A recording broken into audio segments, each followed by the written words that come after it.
રામ નારાયણ રામ। ઘણા વખત મેડિટેશન કરતા કરતા આપણે એક અલગ જ દુનિયામાં પહોંચી જઈએ છીએ। એ દુનિયા કઈ છે? આજ એ વિષય પર વાત થશે। જે વ્યક્તિ ધ્યાન માટે કોઈ સિદ્ધાંત વિના જ જાય છે એ માટે મેડિટેશન સફળ થતું નથી। મેડિટેશન માટે તમારા પાસે સમય હોય ત્યારે તમે પથારીમાં શાંતિથી બેસીને પણ કરી શકો છો। જો કોઈ વ્યક્તિને તાવ આવી ગયો હોય તો હું ચેલેન્જ આપું છું કે માત્ર મેડિટેશનની શક્તિથી કોઈ દવા કે ડોક્ટર વગર તે તંદુરસ્ત થઈ શકે છે। પહેલા તેમને એ સિદ્ધાંત માનવો પડશે કે મેડિટેશન દ્વારા આપણે તમામ બીમારીઓને દૂર કરવાની છે।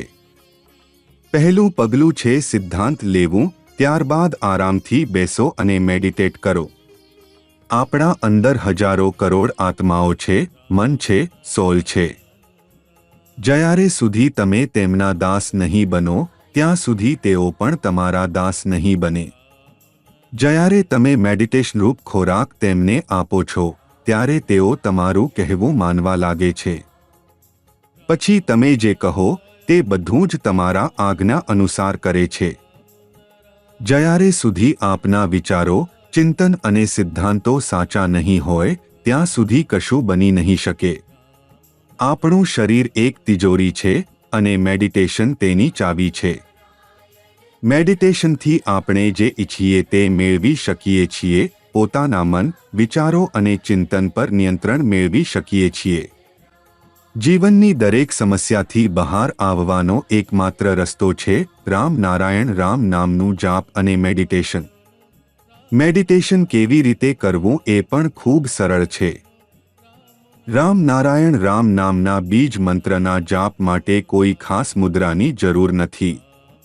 તમે તમારા રોજના કામ કરતા કરતા પણ આ જાપ કરી શકો છો, અથવા કોઈ શાંત જગ્યાએ બેસીને મનમાં જ આ મંત્રના જાપથી પણ તમે જોડાઈ શકો છો, અથવા સત્સંગ દ્વારા પણ તમે રામ નારાયણ રામ નામ સાથે જોડાઈ શકો છો।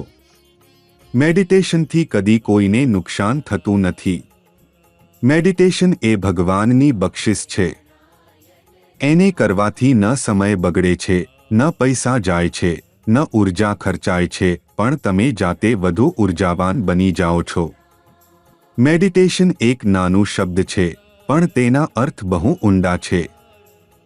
ઘણી વખત આપણે માની લઈએ છીએ કે બસ 5 મિનિટ ધ્યાન લગાવવાનું છે, પણ એવું નથી। જેટલું તમે મેડિટેશનની ઊંડાઈમાં જશો તેટલું વધારે તમે તમારી જાતને જાણી શકશો। જેમ કે અગાઉના એપિસોડ્સમાં પણ જણાવ્યું છે કે મેડિટેશન એક પ્રકારની ધ્વનિ ઊર્જા છે। દરેક માણસમાં 50,000 કરોડ આત્માઓ છે। તેમને જીવંત રાખવા માટે, પોતાને શક્તિશાળી બનાવવા માટે અને મૃત્યુ પછી મોક્ષ મેળવવા માટે આપણે ચિંતન અને મનન કરવું જરૂરી છે, જેના દ્વારા આપણે ઊર્જા, શક્તિ અને માનસિક મજબૂતી મેળવે છીએ। મેડિટેશન કરતી વખતે મહાગુરુ દ્વારા અપાયેલો બીજ મંત્ર રામ નારાયણ રામનો જાપ કરો અને જુઓ કે તમારું જીવન કેટલું આનંદમય બની જાય છે। આ મંત્ર સાથે જોડાઈ જશો ત્યારે તમારું જીવન બદલાઈ જશે। તમને જીવનનો ઉદ્દેશ સ્પષ્ટ દેખાવા લાગશે।